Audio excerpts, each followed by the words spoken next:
Hi friends, welcome to Rishi fashions. ఈరోజు చూపిస్తున్న శారీ అయితే ఉప్పాడాలో హ్యాండ్లూమ్ వస్తుంది ఫ్రెండ్స్. ఒకసారి చూసుకోండి. ఉప్పాడ హ్యాండ్లూమ్ శారీ అయితే ప్యూర్ కాటన్లో వస్తుంది ఫ్రెండ్స్. ఇదైతే మనకు కింద జరీ బార్డర్ వస్తుంది, మిడిల్లో వచ్చి బార్డర్ చూసుకోండి, గ్యాప్ బార్డర్ వస్తుంది ఫ్రెండ్స్. మిడిల్లో వచ్చి మనకు మంచి బూటా స్టైల్లో వచ్చింది, పైన వచ్చి టెంపుల్ బార్డర్ వస్తుంది.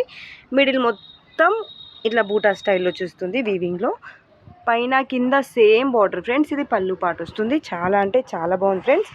ఓన్లీ 1350 రూపీస్లో ఇంత బ్యూటిఫుల్ శారీ అయితే వచ్చేసింది ఫ్రెండ్స్. మనకి ఎట్ ప్రెసెంట్ అయితే కలర్ కాంబినేషన్ చూసుకోండి. టెంపుల్ స్టైల్ బార్డర్లో చాలా మంచి కలర్ కాంబినేషన్ ఫ్రెండ్స్. ఒకసారి చూడండి, గ్రీన్ కట్టుకుంటే మాత్రం చాలా బాగుంటుంది ఫ్రెండ్స్. ఏ ఏజ్లైనా సూపర్గా సెట్ అయిపోతుంది హ్యాండ్లూమ్ శారీస్కి అయితే. Only 1350 rupees. నా ఛానల్ నచ్చితే తప్పకుండా లైక్ చేయండి, షేర్ చేయండి, సబ్స్క్రైబ్ చేసుకోవడం అయితే మర్చిపోకండి friends. Pure handloom cotton saris Uppada. Thank you friends.